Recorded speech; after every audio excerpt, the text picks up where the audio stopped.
বাপের বাড়ি মানেই হচ্ছে শুধু মজার মজার খাবার আর খাবার, কি যে শান্তি। হ্যালো সবাইকে, কেমন আছো সবাই? আমার নতুন একটি ব্লগে সবাইকে জানাই স্বাগত। বেশ সকাল সকাল আজ ঘুম থেকে উঠে পড়েছি। আমি উঠিনি, আমাকে কিন্তু ডেকে তোলা হয়েছে। ঘুম থেকে উঠেই দেখি আমার বাবা ডাব কাটছে। এই ডাবের জল খাওয়ার জন্যই এত সকাল সকাল আমাকে ঘুম থেকে ডেকে তোলা হয়েছে। নারিকেল হচ্ছে এমন একটা ফল যার ডাব থেকে শুরু করে একদম ঝুনো নারিকেল পর্যন্ত সবকিছুই আমার খুব পছন্দের। কিছুটা ডাবের জল খেয়ে রেস্ট নিয়েছি। তার কিছুক্ষণ পরেই মায়ের রান্না শেষ হয়ে গিয়েছিল। সকাল সকাল আরও একটা মজার খাবার, ফেনা ভাত, আলু ভাতে আর বেগুন ভাজি।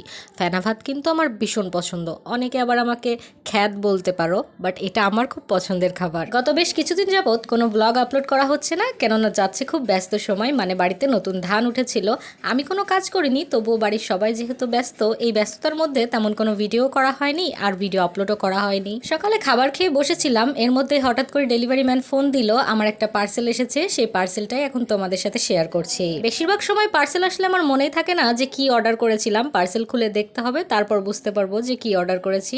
কেননা সারাদিন এত বেশি অনলাইনে জিনিসপত্র দেখি যে কোনটা থেকে কোনটা অর্ডার করেছি সেটা আমার মনেই থাকে না। আজকের পার্সেলে ছিল হাফ সিল্কের দুইটা এক রঙের শাড়ি, যেটাকে থান বলা হয়। এই শাড়ি দুটো নিয়ে এসেছি আমি একটা বিশেষ কাজে। ফাইনাল লুক কমপ্লিট হওয়ার পর কি কাজের জন্য নিয়েছি সেটা একটা ব্লগ আকারে তোমাদের সাথে শেয়ার করব অবশ্যই। শাড়ি দুটো কিন্তু অনেক সুন্দর ছিল, তোমরা চাইলে এমন শাড়ি অর্ডার করে নিতে পারো। আমি এটা একটা ফেসবুক পেজ থেকে অর্ডার করেছি। এই পেজ থেকে এর আগেও আমি বেশ কিছু জিনিস নিয়েছি। পেজটা তোমাদের সুবিধার্থে ক্যাপশনে মেনশন করে দিব। শাড়িটা পাওয়ার পরপরই কাজ করার জন্য বসে পড়েছি। এই শাড়িটার ফাইনাল লুক দেখার জন্য তোমরা অপেক্ষা করতে থাকো, আমার পেজে ভিডিও আসবে খুব দ্রুত। প্রেগনেন্সির কারণে খুব বেশিক্ষণ এক জায়গায় বসে কাজ করতে পারি না। বেশ কিছুক্ষণ কাজ করার পরে রান্নাঘরের দিকে এসে দেখি আমার ছোট বোন এই ঝুনো নারকেলটা ভাঙছে।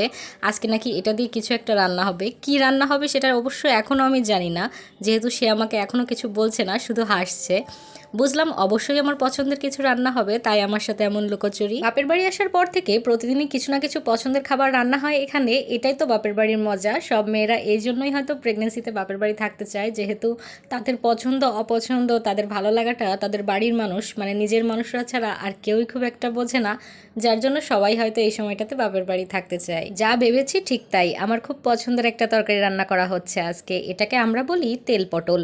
নারকেলের দুধ দিয়ে রান্না করা হবে পটল আর ডিম। তোমরা কি এই রান্নাটা কখনো খেয়েছো? যদি খেয়ে থাকো তাহলে অবশ্যই কিন্তু কমেন্ট করে জানাবে তোমাদের এলাকাতে এই রান্নাটার নাম কি। পুরো রান্নাটাই হবে নারকেলের দুধ দিয়ে। এই দুধটা রান্না শেষ পর্যায়ে নারকেলের তেল আকারে উঠবে। বিশ্বাস করো এই রান্নাটা কিন্তু খেতে হয়ে থাকে একদম অসাধারণ। আর এই যে আমি এখন একটু নারকেল কোড়া খাচ্ছি। তোমাদেরকে তো আগেই বলেছি নারকেলের সব পর্যায়ে মানে ডাব থেকে একদম ঝুনো নারকেল পর্যন্ত আমার ভীষণই পছন্দ। আর প্রতি বছর কিন্তু গরমের সময় আমার মামার বাড়ি থেকে আম, লিচু, কাঁঠাল এগুলো পাঠানো হয়। এবছর যেহেতু আমরা দুই বোনই প্রেগনেন্ট আর এখানেই আছি, তাই আমাদের জন্য তো আরও বেশি করে পাঠানো হয়েছে। লিচুগুলো হাতে পেয়ে ভিডিও করতে করতে আমার বোনেরা দেখো আমাকে রেখে খাওয়া শুরু করে দিয়েছে। 3 বোনে মিলে এতগুলো লিচু খেয়ে ফেলেছি। ধন্যবাদ, দেখা হবে অন্য কোনো ভিডিওতে।